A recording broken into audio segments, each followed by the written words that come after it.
Hey guys, it's Nicole. I'm back with another video, and today's video is going to be about a book. I thought about doing a play for this video, but I might do that for the next video. I wanted to talk about this particular book today because, I don't know, I'm just kind of in the mood to talk about this one because I loved it so much.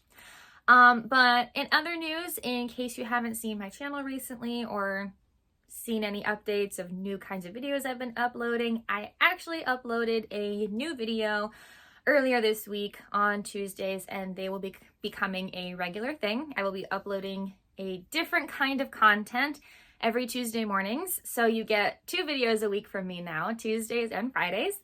The new video that I'm going to be doing is kind of fun. It's like blind ranking books and their covers. Like, I've never read the books. It's a complete blind reaction, but the covers and the titles are really what the ranking system is based on. And so I just rank them blindly, go through them one by one, and we kind of do it together. And I thought it would be such a fun way to kind of judge a book by its cover, but politely and with respect.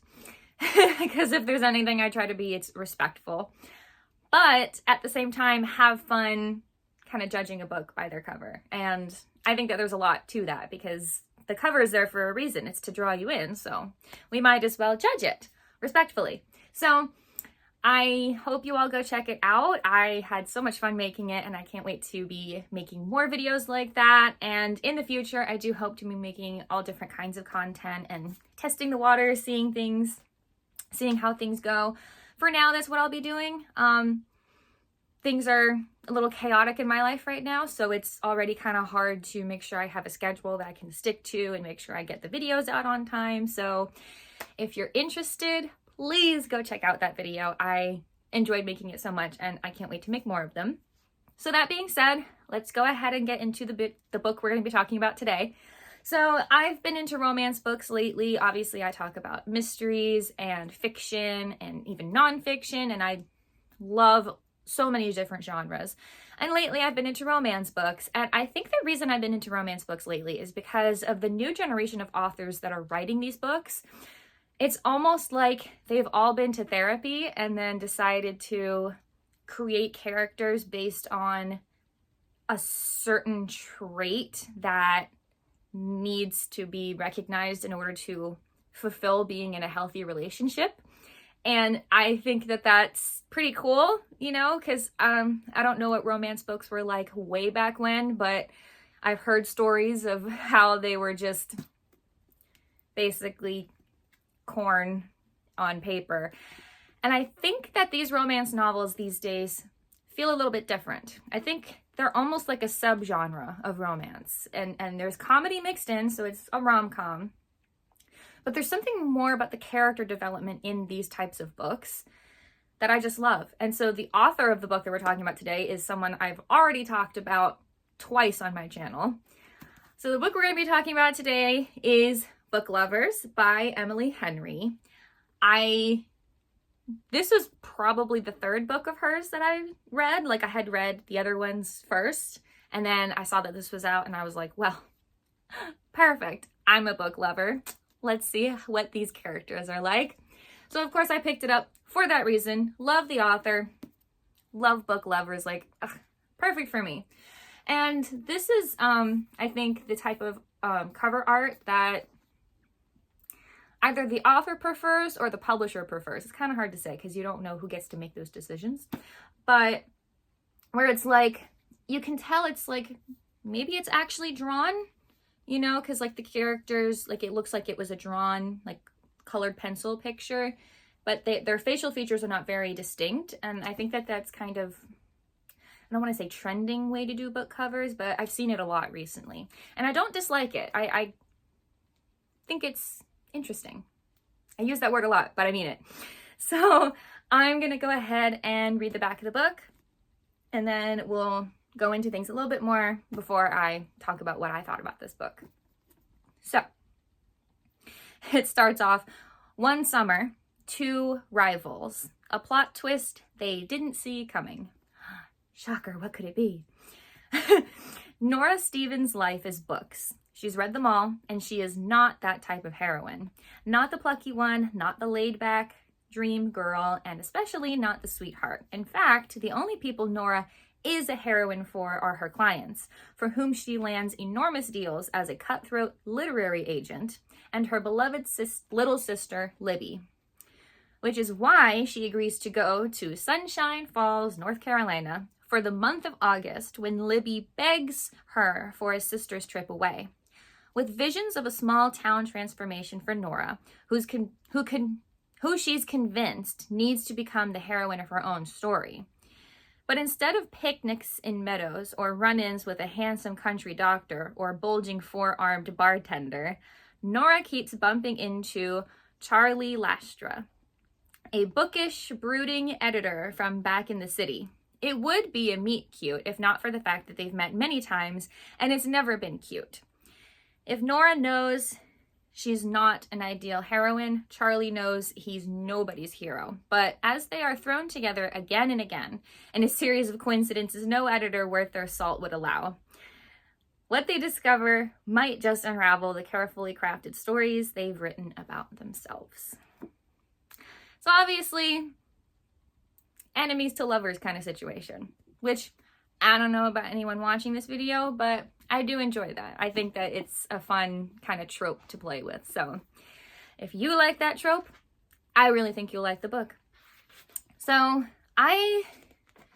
of all of the books I've read, especially from Emily Henry, this is definitely one of my favorites. Like I said, I really appreciate the character development that goes into these, because it's not about the physical intimacy or the emotional intimacy between the two people all the time. I mean, it's there. It's romance. Like, come on. It's also like very specifically about the characters and their emotional growth for themselves and how they see themselves. Like it says at the back of the book, like the stories they've written for themselves and how they grow as people through meeting each other. And I love that, because if there's one thing I've learned in my life is that I think that there's a lot of people in your life that even if you didn't necessarily have a positive relationship with them, or, you know, things just weren't what you would consider good, I still think you as a person, we all as people, can learn so much about ourselves through getting to know other people. I think that there's something about perspective, you know, that it's like reading books, and why I love reading books so much. When you get to know another person, or when you put yourself in their shoes, like when you're reading a book, another perspective, it's almost like you can take a step back and not be so close to something, and you can see the bigger picture. It's easier for you to understand and maybe grasp a concept when you're not so close to it. And that's why when you get to know someone else, and maybe you see something of yourself in someone else, or you see something that is so opposite of you in someone else, it teaches you something about yourself, whether you're aware of it or not. And so I think that's one of the reasons why I really, really love this book, other than the fact that it's romance and enemies to lovers, and of course, just all around a good comedic fun time. I just really love the character development, and it's the importance in the book isn't necessarily placed on them getting together at the end of the book. Like, that's not the end all needing to be the goal of the book. So I really love that for this particular book. I'm gonna go ahead and read the first page just so people can kind of get an idea of what they think. It's a very short first page because it's a prologue, and the space at the top of the page is like half the page. So this is the prologue. When books are your life, or in my case, your job, you get pretty good at guessing where a story is going.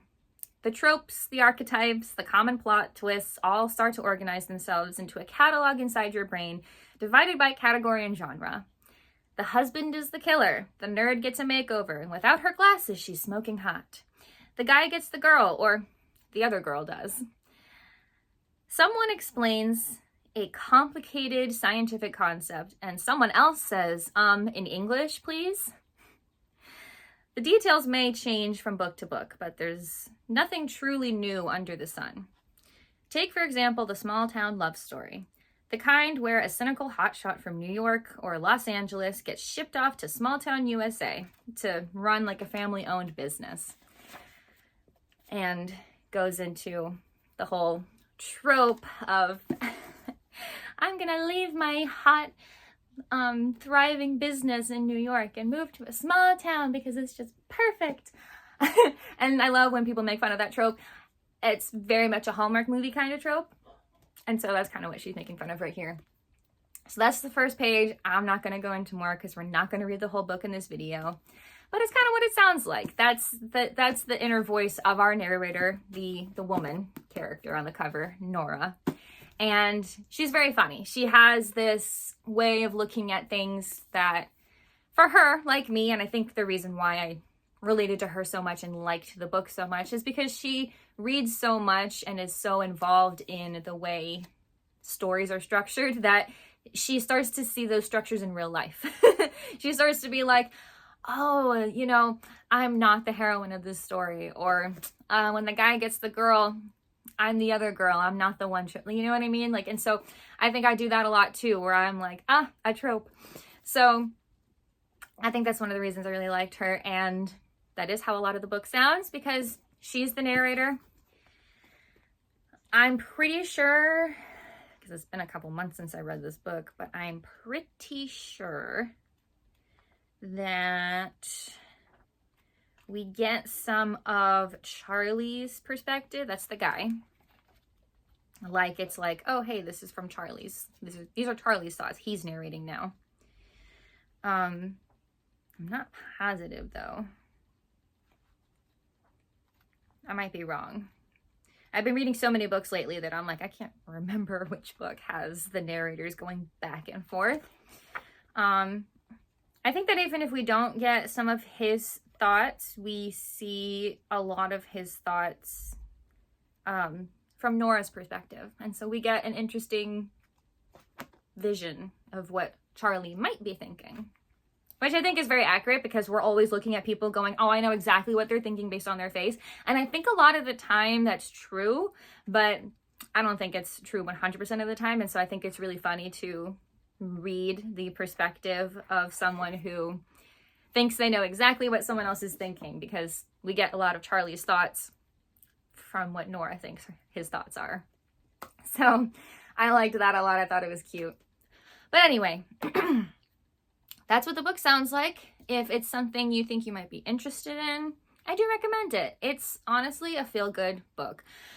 If there's one thing I can count on Emily Henry for, is writing just a really good feel-good book. You know, it does tackle certain issues, like I said, that the characters have, that it sounds like the author has been to therapy and kind of ties into her characters. But it's still a feel-good book, even though it deals with some heavier, not as lighthearted topics. So I really think it's a really good book. I think it's, of the 3 books that I've read by Emily Henry, Funny Story, Happy Place, and now Book Lovers, I feel like for me personally, this was my favorite, only because the main character just had so much of energy like me, and I think I just felt more connected to the book because of that.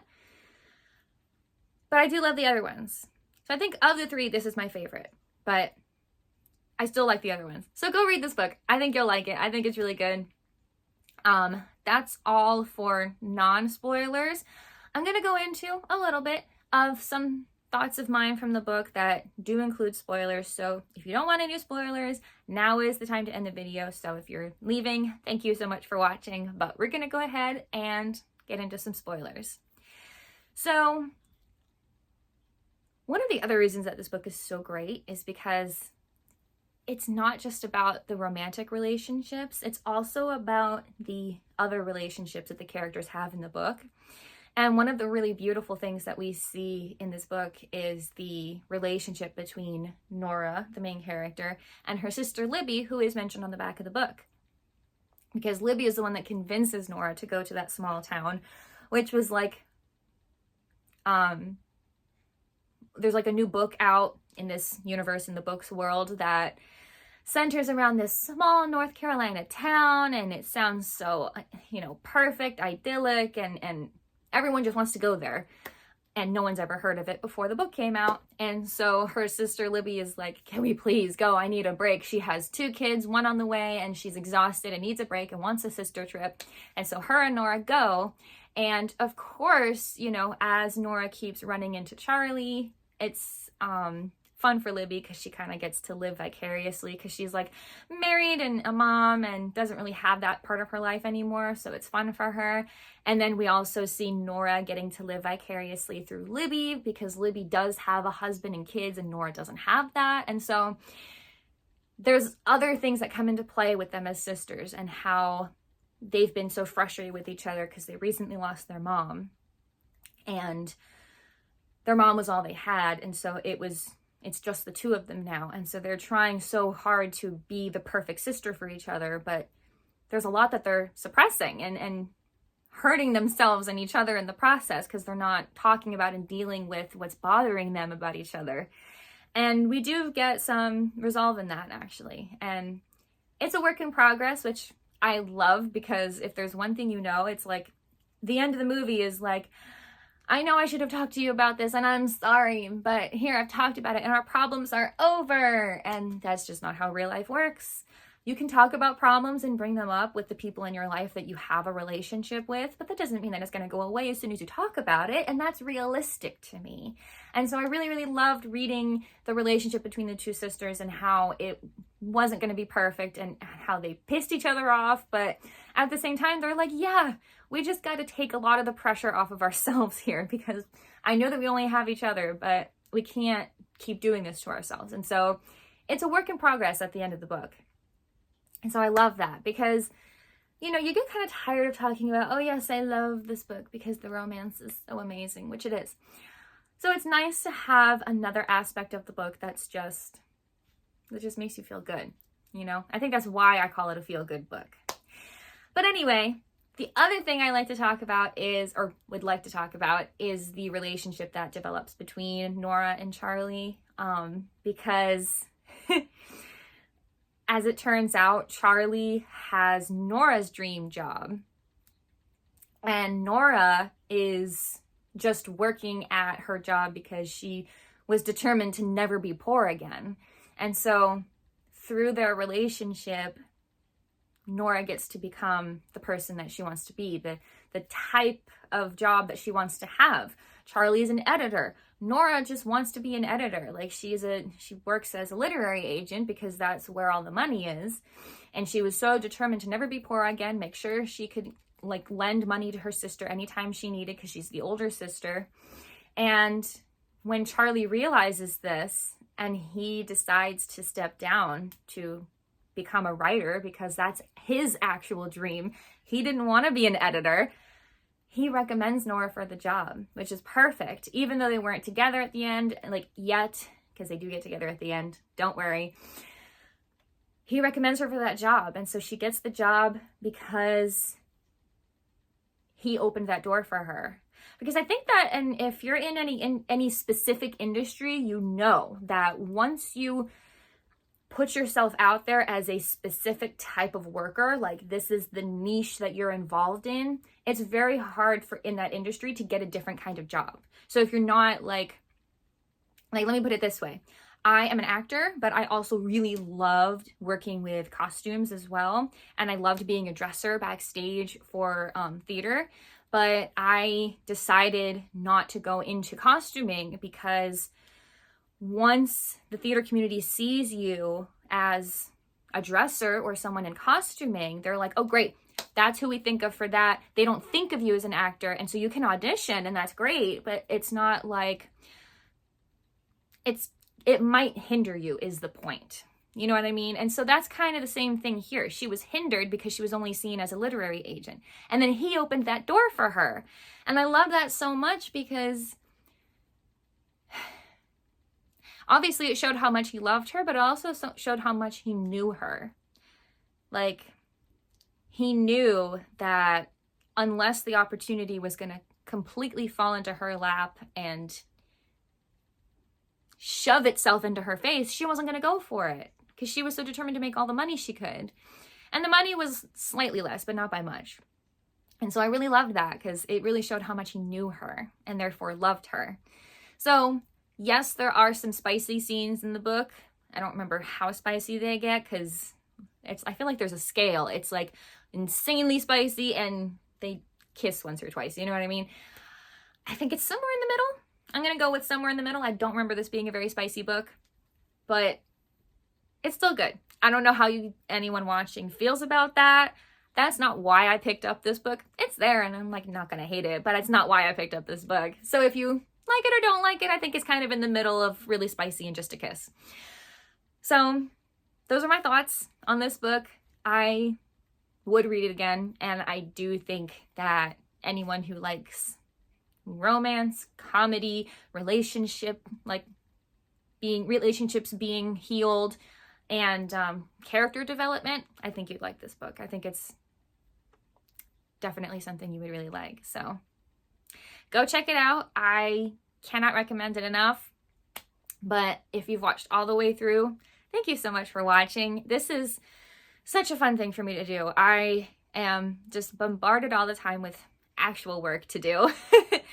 And it makes me so tired, you know, like right before I started recording this, I was like falling asleep because I was finishing up some work stuff. And I was like, oh my God, I don't have the energy to record. I know I need to upload tomorrow. It's like, But then as soon as I started like getting ready to do this, like setting up my camera, I was like, okay, I'm awake. Did I just have a cold coffee? So thank you to anyone who watches this because this is such a joy in my life. I really enjoy doing this and I hope to be continuing it as long as I possibly can. So thank you to anyone who interacts with my channel. Like this video if you enjoyed it. Comment down below what you thought of my review or if you've read the book, if you have your thoughts on it. I would love to hear from you. Definitely subscribe to my channel because now you'll be updated whenever I upload new videos, because I kind of dropped a little surprise earlier this week when I uploaded my video on Tuesday, my new series that'll be coming out every Tuesday morning.